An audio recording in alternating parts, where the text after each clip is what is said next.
There's a sort of intellectual fight going on between historians. Nikole Hannah Jones of the 1619 Project is involved. The writer, there's a writer named Jeet Heer from the New Republic who's involved, the writer Andrew Sullivan. And the argument revolves around a woman whom not many people know, but deserves to be better known. Her name is Zora Neale Hurston. Zora Neale Hurston. Now, Zora Neale Hurston was a black writer, a folklorist, an anthropologist. Also, she wrote a very vivid and moving memoir, which I'm going to talk about, called Dust Tracks on a Road. And here's the argument.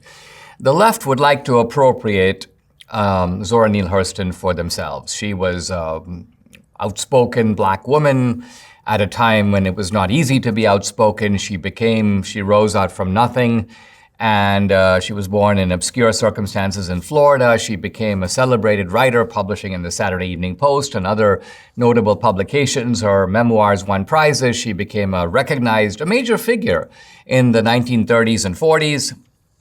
And then remarkably, she disappeared. She kind of became a nobody, and she died unbelievably in 1960, I believe, and in her last decade, she worked as a maid.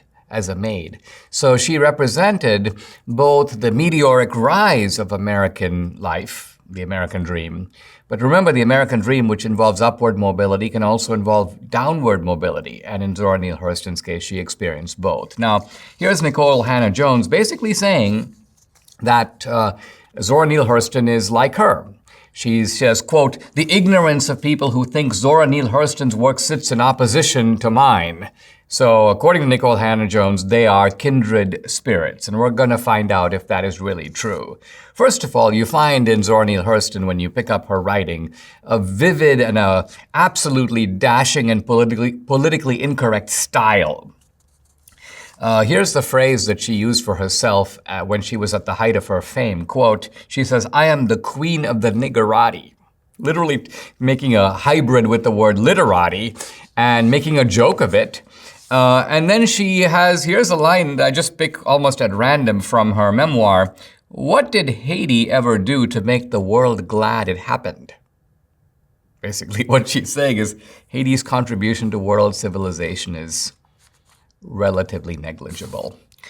And this same Zora Neale Hurston that is supposed to be in line with the 1619 Project, when you start reading her work, you begin to realize that this woman she repudiates the 1619 Project flat out. And I'm just going to read some really telling and, vividly written sections that will give you the picture of this woman. She's very much, I would say, an individualist and a conservative of the old right.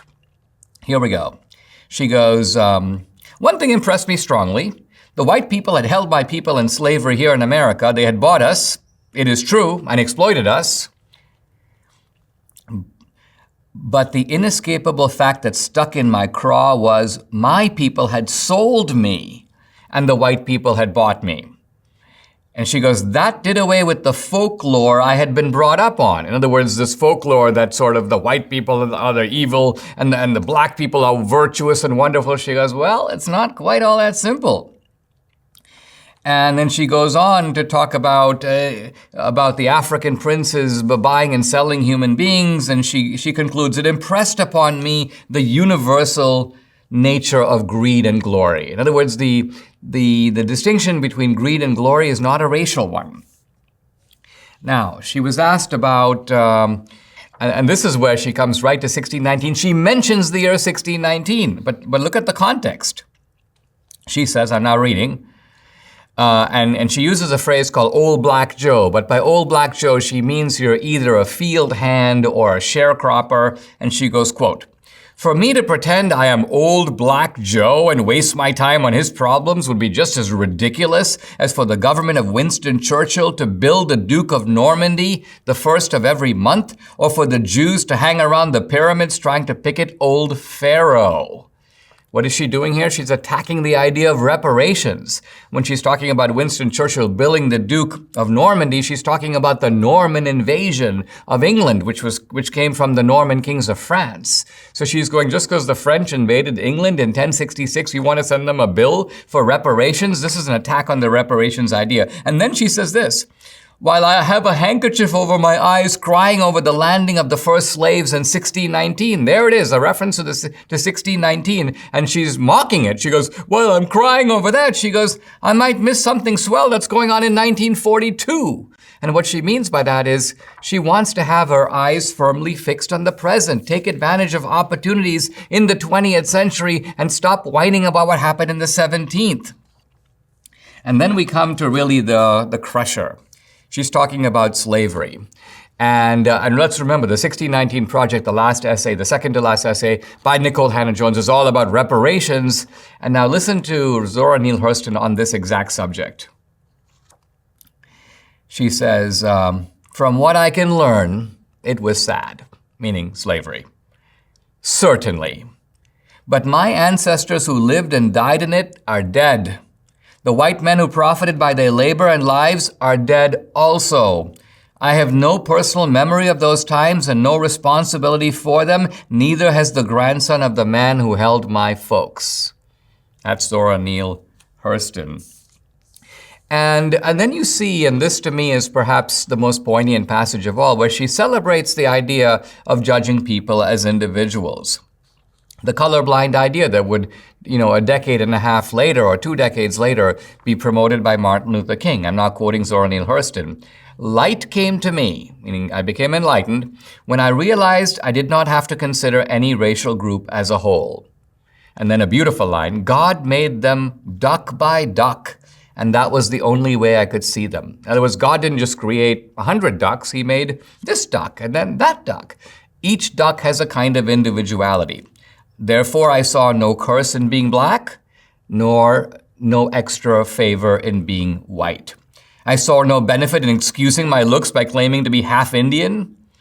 In fact, I boast I am the only Negro in the United States whose grandfather on my mother's side was not an Indian chief. She's being sarcastic here. The fact that many blacks go, well, I'm descended from the Native Americans. And she goes, I may be the only one who's not. She goes, quote, I see no need to manufacture me a legend to beat the facts. In other words, a fabricated, invented history that emphasizes only victimhood and nothing else. No struggle, no achievement, no liberation, no advancing opportunity. And she says about her race, quote, I consider it neither an honor nor a shame. And the key point is, I don't consider it an honor either. There's no greatness in being white or black or tan. And so what you see here in Zora Neale Hurston is not only that kind of piquant political incorrectness that's always refreshing in a writer, but behind it, a well thought out philosophy. A philosophy that looks at people as individuals, a philosophy that stops groveling for favor, that tries to claim credit for victimhood, a philosophy that revels not in misery, but in achievement. And this is probably why this woman who came from so little, even though she had a tragic end at the height of her powers, made it so very far.